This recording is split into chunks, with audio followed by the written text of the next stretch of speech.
2023માં ઝોંગ યંગની ધરપકડ કરવામાં આવેલી હતી।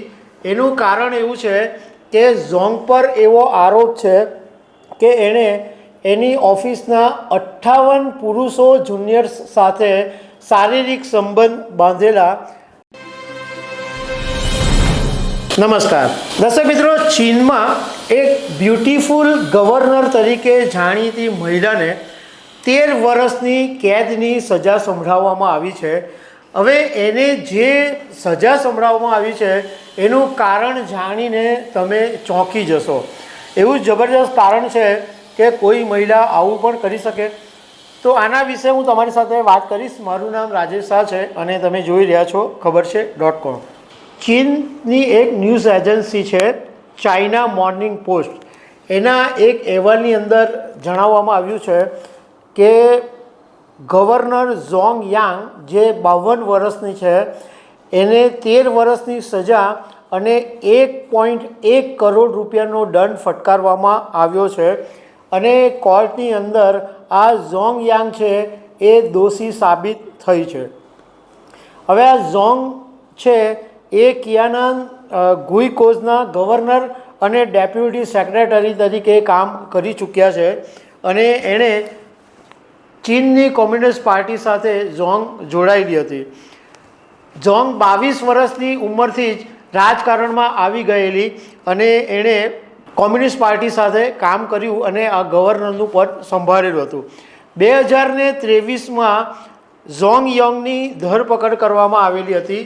એનું કારણ એવું છે કે ઝોંગ પર એવો આરોપ છે કે એણે એની ઓફિસના 58 પુરુષો જુનિયર્સ સાથે શારીરિક સંબંધ બાંધેલા અને એમાં એવું પણ કહેવામાં આવે છે કે કેટલાક લોકોએ ફાયદો મેળવવા માટે ઝોંગની સાથે સંબંધ બાંધેલા, તો કેટલાક લોકોને ઝોંગનો એટલો બધો ડર હતો કે એના ડરથી શારીરિક સંબંધ બાંધવાની ફરજ પાડતી હતી। હવે આ જે બધા પુરુષોની સાથે ઝોંગ શારીરિક સંબંધો બાંધવા માટે શું કરતી હતી, તો બધાને ઓવરટાઈમ કરવાનું બહાનું આપતી હતી કે ભાઈ ઓવરટાઈમ તમારે ફરજિયાત કરવો પડશે, અથવા તો બિઝનેસ ટૂર પર જવાનું છે એમ કહીને ઝોંગ આ બધા પુરુષોની સાથે શારીરિક સંબંધો રાખતી હતી। અને એવું બી કહેવાય છે કે એનું જે બેગ હોય એની અંદર હંમેશા ઝોંગ કોન્ડોમ રાખતી હતી। ઝોંગ પર એક એવો પણ આરોપ છે કે એણે કેટલીક પસંદગીની કંપનીઓને જ કોન્ટ્રાક્ટ આપ્યો હતો અને એણે અત્યાર સુધી 70 કરોડ રૂપિયાની લાંચ વસૂલી લીધી છે। એ એવું કરતી હતી, એને એના પદનો એટલી હદે દુરુપયોગ કર્યો કે જે કંપનીઓની સાથે એને કોઈ સંબંધ નહીં હોય, એની ઓળખાણ નહીં હોય એવી કોઈ પણ કંપનીઓને ઝેંગ યોંગ કોન્ટ્રાક્ટ આપતી નહોતી।